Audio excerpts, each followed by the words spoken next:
പാകിസ്ഥാനെ വരിഞ്ഞു മുറുക്കി ഇന്ത്യ. പാകിസ്ഥാൻ ഇന്ത്യക്ക് നേരെ പ്രകോപനം തുടരുന്നു. പിന്നാലെയാണ് ശക്തമായ തിരിച്ചടി നൽകി ഇന്ത്യ പാകിസ്ഥാനെ വരിഞ്ഞു കെട്ടിയത്. ലാഹോറിൽ ശക്തമായ ഡ്രോണാക്രമണം ഇന്ത്യ നടത്തിയതായാണ് റിപ്പോർട്ട്. രാജസ്ഥാനിലും മറ്റ് അതിർത്തി പ്രദേശങ്ങളിലും പാകിസ്ഥാൻ ആക്രമണം നടത്തിയതിന് മറുപടിയായാണ് ഇന്ത്യ ലാഹോറിൽ ഡ്രോണാക്രമണം നടത്തിയത്. ലാഹോറിൽ പാകിസ്ഥാൻ്റെ മിലിറ്ററി ഹെഡ്ക്വാർട്ടേഴ്സിൽ ഇന്ത്യ ആക്രമണം നടത്തിയെന്നാണ് റിപ്പോർട്ട്. പിന്നാലെ ഇസ്ലാമാബാദിലും ഇന്ത്യ ശക്തമായ ആക്രമണം നടത്തിയെന്ന റിപ്പോർട്ടുകൾ പുറത്തു വന്നു.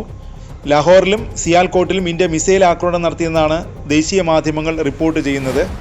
കശ്മീരിലും രാജസ്ഥാനിലും പഞ്ചാബിലുമായി ഒട്ടേറെ ഡ്രോണുകളും മിസൈലുകളും ഇന്ത്യൻ വ്യോമ പ്രതിരോധ സംവിധാനങ്ങൾ തകർത്തു. സംഘർഷ സാഹചര്യം വിലയിരുത്താൻ പ്രതിരോധ മന്ത്രി രാജ്നാഥ് സിംഗിൻ്റെ നേതൃത്വത്തിൽ യോഗം ചേർന്നു. 3 സേനകളുടെയും മേധാവിമാരും സംയുക്ത സൈനിക മേധാവിയും യോഗത്തിൽ പങ്കെടുത്തു. പ്രധാനമന്ത്രി നരേന്ദ്രമോദിയെ ദേശീയ സുരക്ഷാ ഉപദേഷ്ടാവ് അജിത് ഡോവൽ ഫോണിൽ വിളിച്ച് സ്ഥിതിഗതികൾ ധരിപ്പിച്ചു. ജമ്മുവിൽ തുടർച്ചയായി മിസൈലുകൾ തൊടുത്തുവിട്ട പാക് യുദ്ധവിമാനം F-16 ഇന്ത്യൻ സേന വീഴ്ത്തിയിരുന്നു. സർഫസ് ടു എയർ മിസൈൽ പ്രതിരോധ സംവിധാനം ഉപയോഗിച്ചാണ് യുദ്ധവിമാനം ഇന്ത്യ വെടിവെച്ചിട്ടത്. പാക് വ്യോമസേനയുടെ പ്രധാന താവളമായ സർഗോദ വ്യോമതാവളത്തിൽ നിന്നാണ് F-16 വിമാനം ഇന്ത്യയെ ആക്രമിക്കാൻ ലക്ഷ്യമിട്ട് പറന്നുയർന്നത്.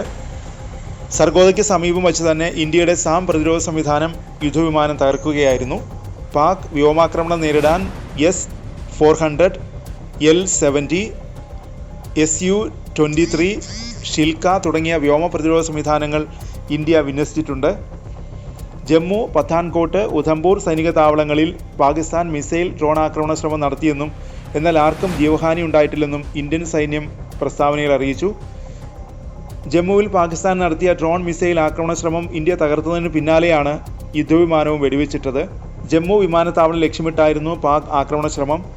50ഓളം ഡ്രോണുകളും 8 പാക് മിസൈലുകളുമാണ് റഷ്യൻ നിർമ്മിത S-400 ഉൾപ്പെടെയുള്ള വ്യോമ പ്രതിരോധ സംവിധാനങ്ങൾ ഉപയോഗിച്ച് ഇന്ത്യ തകർത്തത്.